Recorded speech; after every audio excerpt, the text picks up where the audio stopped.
嗨，大家好，我是老魏。马上要过圣诞节了，越南的街头啊，到处都是那种充满了圣诞节的氛围啊，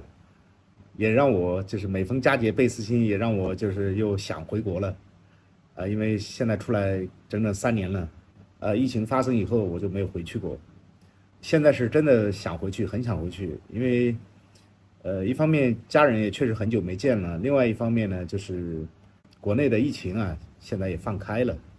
那疫情放开了以后呢，就让我很想回去了，因为说实话的，疫情国内在如火如荼的这个清零的时候啊，我是不愿意回去给祖国人民添麻烦的，对吧？因为就是我们归国的一些人啊，都觉得这个带着病毒回来的，祖国建设你不在，然后什么，祖国建设你不在，然后那个千里迢迢来投毒啊，什么这种话在网上也有传的嘛，所以就是，呃，所以就让我打消了就是疫情比较严重的时候，就让我打消了回国的念头现在疫情放开了，那就有了回去的计划了现在在忙一些手头上的事，忙完了以后可能就选择回去了。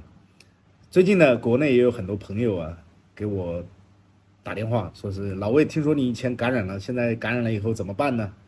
问我怎么办我确实在今年2月底3月初的时候感染了一次，比较厉害。然后在那之前，去年的时候好像是8、9月份还是几月份，我记不清了，也感染过这种。那当时我在我朋友的工厂，他也感染了，一个工厂的人全感染了，那我应该也感染了，但是没有症状所以也就当没感染吧。然后2月份的感染，2月底的感染是非常严重的，就是呼吸困难，呼吸困难就鼻塞很严重，然后那个发热、低烧然后盗汗，有点无力所以我就因为我是一个人嘛，就是吃了点药，然后发了点汗，然后大概3、5天吧，我也记不得多少天了，反正不停的喝水，我当时是一直烧了一壶水，然后不停的喝水，经过3到5天吧，就是基本上是康复了，没有什么影响了啊。所以跟国内朋友的建议呢，就是一旦你感染了以后，其实这个事儿不要太恐惧不要觉得这个东西是洪水猛兽，感染了就感染了就是大家抱着一个正常的心态去。其实说白了，它就是一个病毒就是一个类似于感冒病毒的一个病毒，因为现在它的毒性已经弱了很多了再加上大家打了疫苗了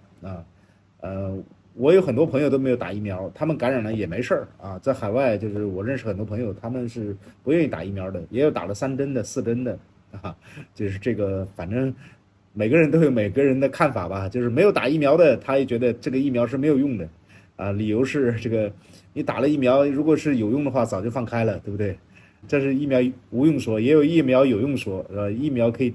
增加抵抗力，对吧？打了疫苗就不会死了是吧？各种说法都有，大家反正我相信每个人都有每个人的见识，每个人的智慧就是对这个事儿都有自己的一个看法，这个无所谓对错了，因为这种事儿上不一定要纠个对错的，这个没有意义打了就打了，没打的就没打，就是大家的选择，命是自己的，是不是？然后真的感染了呢，就是现在其实真的没有这么严重。那越南我们身边感染的太多了，几乎所有的人都感染了一遍。因为这个就像感冒病毒一样的，你如果是说你告诉我一个人这辈子没有得过感冒，那我真的不相信的，除非他是实验室里出来的除非实验室里出来的他或者不是人，不然的话他一定得过感冒。那这种病毒今后一定会给那个感冒病毒一样，有可能名字叫新冠感冒有可能会变成新冠感冒，新型的一个感冒其实包括我身边的很多朋友他们的症状也都是一些感冒症状，没有什么问题的所以大家也不要过多的恐慌，那就拿它当一个感冒。因为最近国内的感冒药是非常紧张这莲花清瘟包括一些别的感冒药，我家人也给我打电话，说是能不能寄过去一点，确实这个路途遥遥，鞭长莫及，真的很难寄过去。其实没有感冒药的话，因为现在国内的医疗资源突然紧张了嘛，所以大家也不用恐慌真正造成损失的或者身体受到影响的，就是首先是你心里恐慌第二点呢，就是说医疗资源挤兑以后啊，真正能够治疗的人就得不到有效的治疗，这样会导致一个轻的病症会加重。另外一块呢，就是说，如果你没有基础病啊，你真的不用担心这个。如果有基础病呢，那就尽量不要，尽量的不要感染了，做好防护。那你的基础病呢，好好治疗比如我们一些老年人啊，他有一些就是比如说糖尿病啊，或者高血压，或者心脏病啊，或者说什么乱七八糟的基础病。那如果有这些基础病呢，感染了以后啊，你可能会受到影响，导致你的基础病复发从而导致你产生一个非常重的一个症状。其实这个时候它的主要的症结还是在基础病上这个也就是感冒，因为在每年因为得感冒导致的死亡也是非常多的包括美国那个流感西班牙流感那种大流感爆发的时候，很多人也会死亡的，因为它这个很快就是这个速度很快，去的也很快，就是你的抵抗力一旦好的话，就是很快就是这个病毒就在你身上就起不到杀伤性的作用了。所以你要增强自己的免疫力，大家多运动，多喝开水多吃点高蛋白的一些东西，比如鱼虾肉一些食素的朋友就是纯素食的朋友那如果能吃鸡蛋呢，多吃点鸡蛋清。如果这些都吃不了的话，那你要最好的吃点蛋白粉豆制品、豆腐增强自己的身体免疫力，让自己变得更强壮让自己就是能够抵御住这个病毒所以国内的朋友就是完全没必要恐慌这件事我们海外的一些人都是过来人在海外我们也不用戴口罩，就是吃饭照常的进行有时候从国内来了人了以后，我们一看他戴着口罩在咖啡店里，我说你是不是刚从中国刚过来对吧？刚从国内过来就是怎么还戴口罩呢？你到咖啡店里了，喝咖啡还戴口罩，这个太过分了，是吧？我们就觉得不可思议。其实我们在这边习惯了，就是都是已经是摆脱了口罩了。那越南大家都知道越南是一个摩托车大国，本来在这个疫情前面，它是生产了大量的口罩，它是全世界的口罩生产基地，就是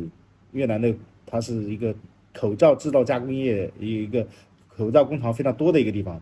然后它因为那个尾气比较重嘛，摩托车尾气比较重，所以越南人习惯的在街上戴着口罩，但是一旦到了这个室内了或者什么，他们很少有人戴口罩的也是口罩是越来越少了。但是有些特殊场合，比如医院里或者说一些经营类的场合营业员他们是有要求要戴口罩的但是越南的口罩禁令现在已经解除了，已经没有问题了，所以我们在街上基本上是不戴口罩的所以也不会产生恐慌。那疫情呢，越南去年解封的时候也是一下子所有的人上街了，非常热闹很多越南人就没把这个当回事所以国内的朋友你们要摆正心态，就是要正确的认识这个病毒多看看国外的朋友怎么度过的。现在我们是最后一个放弃据我所知是最后一个就是开放的就是放开的，就是不再进行防疫了，最后一个国家。所以今后这个全世界可能都不会受病毒影响了，这是一件非常好的事情。那几乎所有的朋友呢，也都希望回到疫情发生之前回到那个世界我觉得应该是跟现在的世界是不一样的世界，那个世界还是很让人回味的。好，那我本次的分享呢就到这里，感谢您的欣赏，祝您生活愉快，拜拜解封以后祝你们所有的人都是越来越开心，越来越快乐，祝你们保持健康，拜拜。